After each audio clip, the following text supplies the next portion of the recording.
Okay, good day all. In this video, I'm going to be talking about the questions I was asked in my PhD interview. Yes, like you all know by now, I applied for PhD in a university in the United Kingdom, Salford University to be precise, computer science. I just concluded my PhD interview some days back.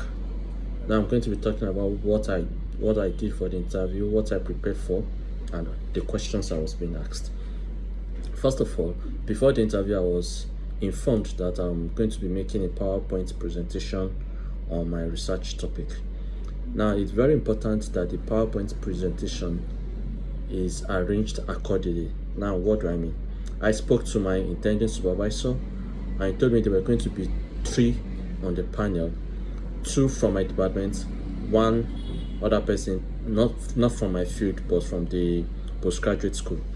So I had to prepare a presentation that even a non-professional could understand what I was trying to achieve during my PhD. So first point, when doing the presentation, yes, your research topic or your research proposal may be high-tech. You may have so many technical terms, but when preparing for the PowerPoint presentation, make it very simple that someone in your field could understand. So define your topic quickly. Talk about your research problem in a realistic way, in a way that a non-professional can understand. Then talk about your method specifically. Even if your method is so complicated, that's your methodology. Break it down in simple terms, like I'm going to collect lab samples. I'm going to use experimental research procedure. Break it down that someone can easily understand. That is that. Then the PowerPoint presentation should be very, very short, 10 minutes. That was what I was given. Now, the questions I was being asked, I was asked to say a little bit about myself. Quick one. Talk about your successes when you're asked to say a little bit about yourself. Your academic successes, your career successes. Secondly, I was asked questions basically on my previous publications and my previous research that I've already shared while submitting my application. So because I've made some publications, some articles, so they read those publications, read those articles, and they were questioning.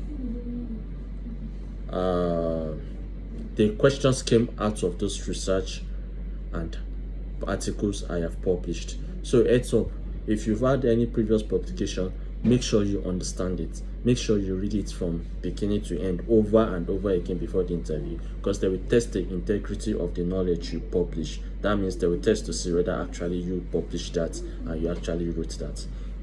Then secondly, they asked everything about on my CV, from the jobs I've done, my exposure, my awards, the publications I've made, the schools I've attended, and all of that.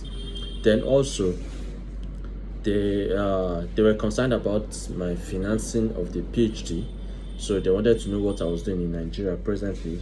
Luckily or unluckily for me, I'm doing business in Nigeria presently. I run my own business, so they were concerned how I'm going to be concentrating in the UK while studying for my PhD, while my business in Nigeria is running. I never saw that coming. So they actually really questioned me for another 10 minutes to know how I'm going to structure my business down here, that it won't affect my focus while pursuing the PhD over there. I really didn't see that coming, so I had to tell them how I'm moving my system to an agile environment, computerizing most of the processes. So be careful on what you expose on about what you are doing presently and how you are doing it. Then lastly, they ask questions on reasons why I'm doing a PhD. You don't need to lie, you just have to be truthful. Tell them the reasons why you are doing a PhD, what you want to achieve, and what you want to gain. So I think with that, you are good. After what, I was being given an opportunity to ask questions and all of that. So I asked a couple of questions that were on my mind. Mostly I asked about what is expected of me, what and what will be provided, maybe internet connection, an office, a laptop, all of that. Luckily, I'll be provided a laptop, an office space, a reliable internet connection. So just a handful of questions that I had in mind, I asked and it was properly answered. With that, I think this video should help someone out there to prepare for their PhD interview as well. Alright, by the next video, hopefully I'll be telling you the outcome of the interview, because I asked when am I supposed to expect an outcome. They informed me that I should expect an outcome within 48 hours or so. So yes, so in the next video I'll be sharing what the outcome of the interview really is. Alright, thank you. Subscribe if you haven't. Enjoy your day.